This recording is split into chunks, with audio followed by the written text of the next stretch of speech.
اس کے بعد سورہ الروم ہے۔ آپ جانتے ہیں کہ پیارے پیغمبر محمد کریم علیہ الصلاۃ والسلام کے زمانے میں دو سپر پاورز تھیں، ایک پرشین امپائر اور ایک رومن امپائر، یعنی ایران اور روم، یہ دو طاقتیں تھیں اس وقت جب پیارے پیغمبر محمد کریم علیہ الصلاۃ والسلام نے مکہ میں اپنی نبوت کا اعلان فرمایا۔ اب ظاہر ہے کہ جس کا عقیدہ جس سے ملتا ہو وہ اس کو سپورٹ کرتا ہے، وہ اس کی حمایت کرتا ہے، کسی حد تک اسے فیسیلیٹیٹ بھی کرتا ہے، اس کی مدد بھی کرتا ہے اور حمایت کرتا بھی ہے، حمایت لیتا بھی ہے۔ اب مکہ کے جو لوگ تھے یہ تھے مشرک، بتوں کے پجاری تھے، اور ایران کے جو لوگ تھے یہ آتش پرست تھے، وہ آگ کے پجاری تھے۔ اب ان کا ایک فطری کنیکشن تو موجود تھا نا پوجا پاٹ والا، تو لہٰذا ایرانیوں کی جو حمایت تھی وہ مکہ کے بت پرست مشرکوں کے ساتھ تھی۔ اچھا، رومی جو تھے وہ اہل کتاب تھے، وہ مسیحی لوگ تھے، عیسیٰ علیہ الصلوۃ والسلام کو نبی ماننے والے۔ ایرانی اور مکہ کے مشرک تو کسی پیغمبر کو نہیں مانتے تھے، جبکہ رومی تو جناب مسیح عیسیٰ بن مریم علیہ الصلوۃ والسلام کو ماننے والے تھے، کیونکہ وہ اہل کتاب تھے اور ہمیں بھی اللہ نے قرآن دیا ہے۔ لہذا مسلم جو مکہ میں تھے مسلمان،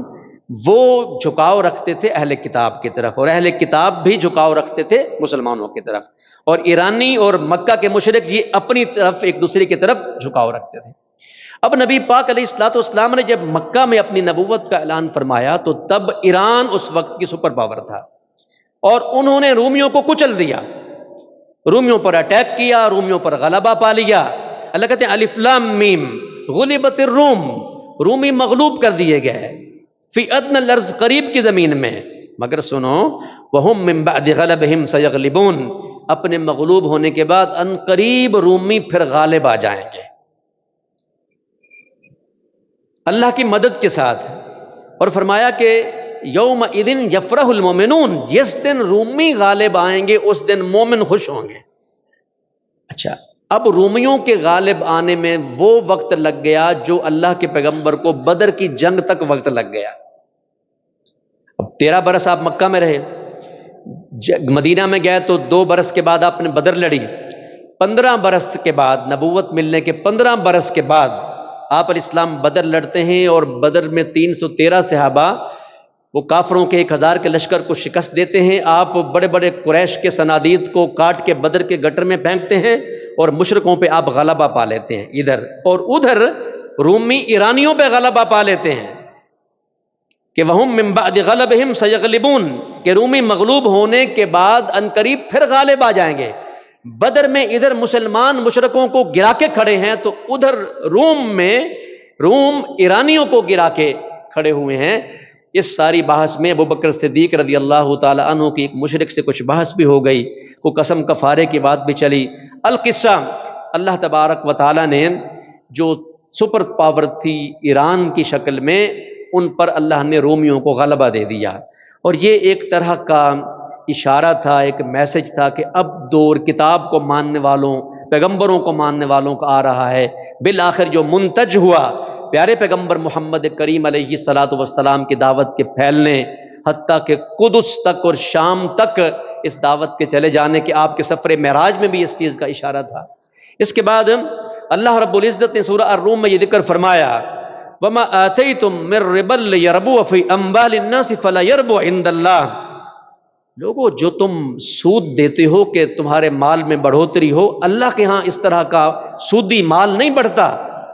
وَمَا آتَيْتُم مِّن زَكَاةٍ تُرِيدُونَ وَجْهَ اللَّهِ، اور جو تم زکوٰۃ دیتے ہو اور اس سے اللہ کے چہرے کی خوشنودی چاہتے ہو، فَأُولَئِكَ هُمُ الْمُضْعِفُونَ، ہاں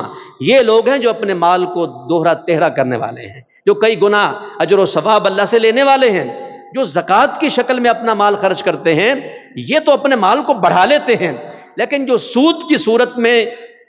سودی معاہدے اور لین دین کرتے ہیں اور ان کی سوچ یہ ہے کہ ہمارا مال بڑھ جائے گا، سود سے مال نہیں بڑھے گا۔ پیارے پیغمبر محمد کریم علیہ السلام کی حدیث ہے الربا ولو کثر فإن عاقبته تسیر الی قل، سود چاہے جتنا مرضی بڑھ جائے انجام کار قحط اور قلت کی شکل میں ہوگا۔ سود خور کا انجام، سودی ڈیل کا انجام، سودی معاملات کا انجام بالآخر قحط اور قلت، رب کی مار پھٹکار، رب سے جنگ کر کے بھلا کب کوئی جیتا ہے؟ فَأْذَنُوا بِحَرْبٍ مِّنَ اللَّهِ وَرَسُولِهِ، سود کھانے کھلانے والے کو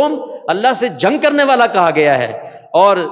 سود کا کھانے والا لعن اللہ آکل الربا وموکلہ وکاتبہ وشاہدی، اللہ کے نبی نے سود کھانے والا، سود کھلانے والا، سود لکھنے والا، سود کی گواہی دینے والا، ان تمام کو کہا وہم سوا، یہ لعنت میں برابر کے شریک ہیں۔ اور پھر لوگوں کے حقوق کا یہ استحصال کرنے والے، فرمایا یہی گناہ ہے نا، اللہ کے حقوق بھی یہ پامال کرتے ہیں اور سودی نظام کو قائم کر کے بندوں کے حقوق بھی یہ پامال کرتے ہیں۔ ظہر الفساد فی البر والبحر بما کسبت ایدی الناس، زمین میں خشکی و تری پر فساد پھیل گیا، اس کی وجہ لوگوں کے کرتوت ہیں، ان کا کسب ہے، اللہ کے حقوق کا بھی غصب ہے، اللہ کے بندوں کے حقوق کا بھی غصب ہے۔ لِيُذِيقَهُمْ بَعْدَ الَّذِي عَمِلُوا لَعَلَّهُمْ يَرْجِعُونَ، اللہ انہیں ان کے بعض گناہوں کی سزا دینا چاہتا ہے، اس میں سے کچھ چکھانا چاہتا ہے تاکہ یہ رجوع کریں، اللہ کے حقوق کے غصب سے بھی رجوع کریں اور بندوں کے حقوق کے غصب سے بھی یہ رجوع کریں۔